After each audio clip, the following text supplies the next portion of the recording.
noises. All right, I need to stop playing with my mic. I was like holding it like I was a singer. I was just walking around the room with it while I was ranting, because that's usually what when I am ranting, I'm pacing around the room yelling at no one. But no, I'm just gonna keep it stationary on the ground and not even touch it. So hopefully there'll be less bumping noises.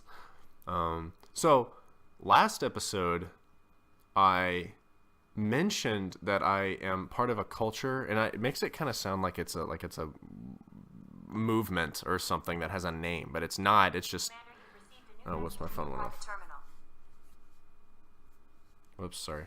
Anyway, it's not a movement. It's just like, I guess I don't even know if it's a call to action. It's just something that I have decided I'm going to start doing based on what I heard a few other gamer-y people are going to start doing.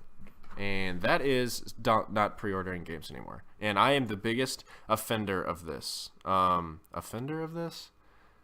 I don't know how to say it. I do this. I pre-order games. Not only that, I always buy the biggest edition of it. That goes all the way back to Halo Reach, back in 2012, where I bought the $150 version. You get this cool statue of Noble Team 6, and actually Noble 6 is not it, but you get this cool picture of Noble Team, and it's so cool, and it comes with the Dr. Halsey's journal. I don't regret that purchase, by the way. I think that's awesome. I'm all for even though it is tats, it's just kind of and right now that statue is back in my old house in America, and like they're all falling apart, and I Logan got the same thing, and I actually stole the gun piece off of one of his people because he didn't lose it like I did, and it's all falling apart, whatever. But again, that was like 5 years ago, so I enjoyed it while I had it. And 5 years ago, something like that was really, really cool. Same thing, a year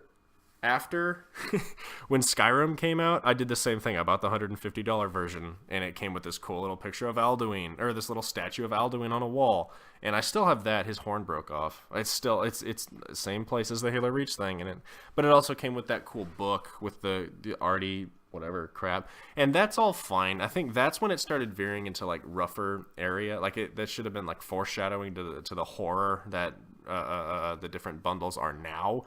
And I guess I didn't realize how big an offender of this I am, because I bought whatever the most expensive. Oh, you know what I did? I bought the Xbox. I bought the Halo 4 Special Edition Xbox 360 because that was the most expensive thing. That's what I chalked up my dedication to Halo, is that if I don't get this, people aren't going to believe me that I'm the biggest Halo fan ever. And so I bought it, and it was. I mean, I don't regret. I needed to get another Xbox anyway, and I had still had the old crappy black one, like the Xbox Elite that had come out, and everyone else had upgraded to the Slim. So I got the Slim with I don't remember, 300 gigabytes, something crazy like that at the time, and it gave me the cool Photos armor. And I don't remember if it did anything else. You got a cool Xbox 360 that made little Halo noises when you turned it on, and it was cool, Forerunner-y.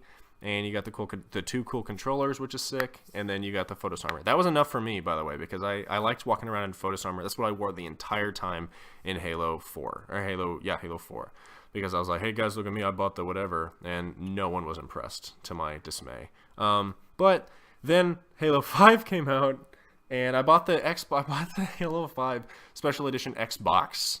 $500 essentially is what it was, and that didn't even come with cool special armor. It came with some rec packs, quote unquote.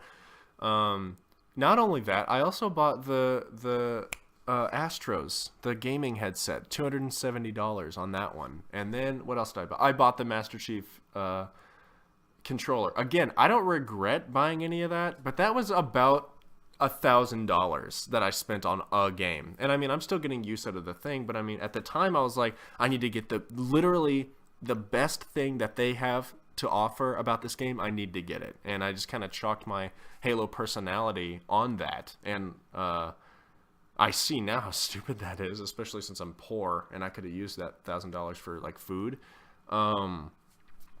But at least I have my Xbox, and at least I have my cool skin in a game no one's playing anymore.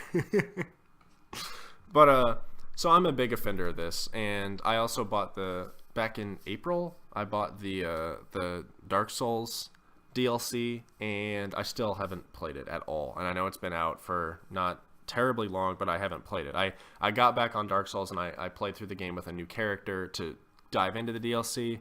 But I just can't. I mean, I'm just kind of bored of it. Once I get that far in the game, I get bored, and I'm like, okay, well, I just want to start a new character now, So, but that's stupid. It's like not finishing the game. But I mean, I've already said I don't finish the game a lot. Unfortunately, I still haven't finished The Witcher. And I think the biggest example I have of my fault in pre-ordering in whatever games is I wrote for a game, an online gaming thing for not that long, back at the beginning of last year, and I did this story about, not a story, like a little news article about how the price of the Fallout 4 season pass is about to go up on March, I think, whatever the date was, it was going to go up. And after I wrote that, I sent it out. I was like, I need to go get the season pass because it's going to increase from $30 to $50. Okay. So then I went and bought it, and I haven't touched any of that stuff. I mean, since Fallout 4 came out, I haven't played it consistently since that first big haul that I did. I played it for well over 100 hours.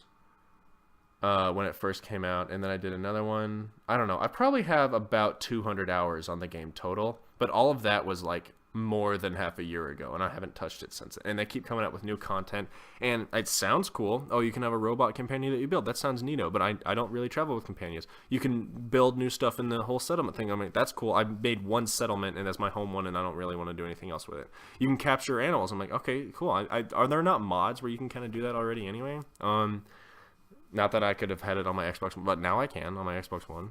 It's actually, that's a whole other thing about how I used to praise mods, how I think that you have to have mods. Otherwise, the game isn't at its full potential. I don't really necessarily believe that anymore. I believed that for like 2 months when I started modding Oblivion. I was like, this is so much better. But I can appreciate this. I just wanted my characters to look nicer is how it started. And then I fell into the pit trap, fall, spike, death trap that is mods. And I'm like, okay. And then I was never content. That's what sucks about all of this crap is that I'm never content when I have a mod. If there's one part of the game I don't like, I then immediately go see if there's a mod that can fix it. And it doesn't stop there. I literally spent like 100% more time installing and trying to figure out the mods than I did actually playing the game and enjoying it with the mods on it. So whatever. That's my 2 pieces on mods. Except in Dragon's Dogma, which I love. That's an awesome game. Are you getting a theme on the games that I like? A lot of medieval fantasy RPGs where you get to customize your own character type thing. I love Dragon's Dogma, but you can't character creation. That has, by the way, easily, I think, I'm going to put it forward, Dragon's Dogma has the greatest character customization of any video game ever. I wish I could customize every single character for every video game I play in Dragon's Dogma's creation thing. They don't even have to update new faces or hairs or anything else like that. Just everything that they have, there's enough option. It's so intuitive, all of it. Dark Souls really could learn a thing or two, because when Dark Souls 3 came out and your static, your starting face, I did it as a female. Your starting face was that gross-looking, tight-faced witch-looking yuck. I didn't like it at all. And so I like timed myself. I was like, let's see how long it takes me to do this. And I'm actually really impressed with myself. It took me an hour and a half to get my character to look like Taylor Swift. That was my goal, is to, like, from this, I will create Taylor Swift. And I mean, she's kind of resembles her a little bit. I have the picture somewhere. I'll put it up or something. And then after that, I beat the game with Taylor Swift, and I sent it to my brother, and he goes, he doesn't look like Taylor Swift. I was like, shut up. And then I went back in, I was like, all right, second playthrough. It's the more important playthrough, I think. And then I spent another hour editing that to make it look better or whatever. Anyway, it just character creation is really big to me. I really like it. It will get me to either not play a game or get me to spend however long playing the game. What was I talking about? Oh yeah, pre-ordering games and stuff like that. How did I get to character creation in Dark Souls 3? That's what's kind of cool about this little podcast that I'm doing, is that I would walk around the house just ranting about nonsense And my dad goes, "Hey, shut up. Put it on the internet or something." And I was like, "Okay, maybe I'll do that." Just this train of thought with a kind of a direction, and then I just go for it type thing. So ultimately, I'm going to try to wrap it back up into pre-ordering stuff, but we'll see what happens. So have we established that I'm an offender of buying things, pre-ordering things, and then not playing it? I'm putty in the game developers' hands at this point, but not anymore. And I think the wake-up call was, for me, the inception, what's planted the seed in my brain was Destiny, and how to me, and I know there's a bunch of people that still play. I got on it earlier today just to see if anyone else is still on it, and everyone's still on it. I don't want to say it has a cult following. It has like a Call of Duty following, where like, people could trash it all they want, and there's still a bunch of people that are playing it, type thing. So whatever. Okay. That's just not me. And for someone who spent $100 on Destiny, the Ultimate whatever edition, for it to just kind of fall expectations after the huge hype, pay attention to this formula, this massive hype for however long, years, definitely, and for them to come out and say, we're the people that made Halo, we're the people that made Call of Duty, this is the culmination of the greatest blah, blah, blah, create your own character, travel to the blah, blah, oh my gosh, what I'm ultimately gonna do, what I'm ultimately gonna say that woke everyone up is essentially kind of the same premise as Destiny. The illusion of autonomy that Destiny gave was really annoying to me. They made it seem like go to Earth, go to Moon, go to the Mars, go to blah, blah. But what actually it is like this Elder Scrolls Online type thing where you don't have the whole world to explore. You can't explore all of Tamriel like you thought. You have these closed little areas where you can explore inside the realm. And I don't know what I expected, that they're literally going to map out. I'm talking about Elder Scrolls Online now because I'm upset that didn't come out the way I wanted it to. I didn't know what I expected, that you just like, you can go anywhere you want in Tamriel, and there's no borders or anything else like that. I mean, that would be awesome. And it kind of seems like it's what it advertised, but maybe if I had paid more attention. I was just a big Elder Scrolls Online fanboy when it was first pitched, and no one thought it was going to be good. I know one person that actually genuinely likes Elder Scrolls Online, and she's, I don't know, she is much higher ranked on it than I am. But typically I'm not super good at MMOs anyway, because I think it gets grindy and boring, and that's what Elder Scrolls Online did for me. Darn it, I veered off again. Oh yeah. Anyway, Destiny. I didn't like it. Go on. Go on the internet, and there's a bunch of people saying I hate Destiny. But if you go on the internet, you're also going to find a bunch of people hating on the wake-up call for all of gaming this year, No Man's Sky, the worst game ever. So I guess disclaimer: I haven't played it. I wasn't that excited for it, actually. Luckily, Logan was. Logan was the first one that told me about it and showed me the video for it. And then I was talking to I remember I was buying Alien Isolation, like a hard copy. I know, strange, right? I actually am advocating buying hard copies of things now, though, especially if it's single player games like that, because now I have Alien Isolation, and I put it in my box and I give it to Sean, say, here, play this. I did the same thing with The Witcher. I bought The Witcher so that I could lend it to friends and say, try this type thing, versus having to do the whole, I don't know if I should put it on the internet what we're doing. Never mind. Beep. Notice I made the beep noise instead of actually putting the beep noise in. I wonder how hard it would be to do that. Probably past my, not potential, I wouldn't be able to do it. Logan would be able to do it. Maybe I'll send this to Logan and tell him to edit it. What am I saying? I don't like Destiny. Oh, and I don't like No Man's Sky. So No Man's Sky, actually we should end up thanking them at the end of the day, because it was just this colossal flop, and it completely lied to us. Totally and complete falsehood. It was not true. Sean Murray just flat out lied. And I'll lend my voice to the cry that No Man's Sky sucks, but I'm not gonna repeat the same stuff that 100 other people are saying on YouTube. It's just that it sucks, okay? It lied. But I'm more wanting to talk about what it means for the future. Is that, now people aren't gonna listen to the developers and the marketing team anymore. We can't.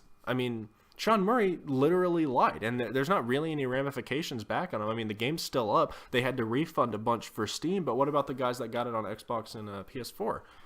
Is it on Xbox PS4? I think I saw it on, but I mean, it probably got so disgraced that they got taken off or something like that. But you know, Steam refunded it, and it dropped in price. Now is it like $30 now? It's less than it was at launch, and it's less than however long old. And I also heard that they had this update that came out, the Foundation update, that made it better, and now there's more things to craft and blah blah blah. I just said I'm not going to talk about No Man's Sky. I want to talk about what happened because of it. Because now me and a bunch of other people don't want to get lied to, and don't want to spend our money. And now, where I wish this me was around back when I was about to spend $1,000 on Halo. Be like, you know, whatever. It's just in the past. I'm still getting use out of it. You know what a game I would have bought everything for is Overwatch, because I've spent, oh my gosh, hundreds of hours playing Overwatch, and it's, you know, and I haven't spent hundreds of hours playing Halo 5. I don't think it's amazing. My brother super loves it. He loves it more than any other one. I'm more of a arena lover, and I like the changes it made from Halo 4 to back to like the arena type thing. But it's kind of too fast paced for me. I don't know if that makes me like a not MLG wimp, but it's just so fast. I can't relax and play it, especially at my skill level. When I am trying really hard, me and my brother's skill level is that we're ranked high with people, and so we always have to, like, we're always matched with these crazy insane people, and you just have to be on it all the time. Back when it first released, he and I were just like on it religiously, and we got so good at like call-outs and blah blah blah. And now if I just want to relax and play a Halo game, well, you can't play Halo 5. Maybe go back to Halo 3, or play the Master Chief Collection or anything else like that. But I don't.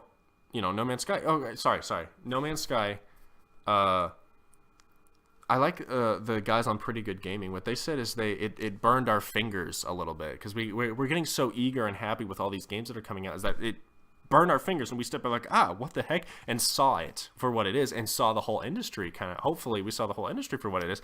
Is now they have 50 different kinds of additions to get of video games that are coming out, even For Honor, which I'm wanting to get, and I might pre-order it. This is the one game that kind of makes me think that I might break it. Has the whatever, the regular stupid gay edition that's not cool, or you have the super kind of cool edition, or the mega awesome edition, or the super steroid testosterone bad A edition. And so, you know, I'm not super thrilled about all that, because I was a guy that used to buy into the whole I gotta get the biggest one edition. So I'm their target market. I'm the gaming's target market. But even at Mass Effect Andromeda, like I love Mass Effect. Mass Effect is, oh my gosh, I'm crazy about it. I have a whole Mass Effect March. I have a whole tradition that I started back in 2012 when Mass Effect 3 came out, that every March I would go through all the games as a different type of character, and I did that for a while. Now that's not on Xbox One or on Steam, so I'd have to dig up my 360 to do it again. But even Andromeda, the new one that's coming out that I am excited for, has a bunch of different editions that kind of, in my heart, I feel like if I don't get the best one, I'm missing out on something. But really, it's just a bunch of tat. It's like you get a new kind of armor or a new kind of whatever, which makes me think that, okay, well, maybe I should get it for PC so that I can do mods and download different kinds of armor and stuff like that, you know? Like, there's ways around. If it's that easily sidestepped, then it kind of seems worthless and crappy anyway. I mean, would you spend $2 or what is it, $2.99 or something like that on games like Chivalry or something just for new battle packs or new armor and stuff like that? Just buy it on PC and download a mod. You know, I don't have a good enough PC to do that anymore. It crapped out on me. It gave me some crazy blue screen that I googled, and they said, "Ugh, you better toss it." And I was like, "Oh, all right, well." It served me well. I originally built my gaming PC just so we could play Guild Wars 2, me and Logan. And we did it, and that was, oh gosh, it was a long time ago. I think we were sophomores in high school. So that's like 4 or 5 years ago. That was a long time ago. Anyway, it lasted me an okay amount of time, and I got to get a new one anyway because I want to buy all these RPGs that are coming out to avoid buying all the tat and all the other crap that comes out with these games. I just want to download mods, you know? And then I'll fall back into the pitfall thing. Am I ever going to be happy with video games again? Really? I mean, if I have the crap and I'm not happy, I have the mods and I'm not happy, I can't customize my character, I'm not happy. It's like, what game? What's the last game that I finished was Alien Isolation. It's just because I really forced myself to. But I mean, I haven't finished any other game lately, which is a shame. But what was I talking about? I keep veering off. This is why I like that I don't have like a structure to the podcast, is I just get to rant and then it branches off in this whole thing. I just wish I could talk for hours and people would just all have to listen to me. Instead of just cornering my dad in the kitchen, which I do every night. He just walks through and he goes, "Hey kid, how's it going?" I'm like, "Well, let me tell you how it's going." So I don't like pre-ordering stuff because I think that it's all useless and they lie, and especially these days when games come out, they have like day one patches and they're just selling unfinished games, or they're locking parts of the game behind season passes. Like it's a finished game. You purchase a whole game and then they lock certain parts of it behind a season pass, and I'm like, that's so stupid. I miss the days. I miss the better days when I'm gonna do this in 2 parts.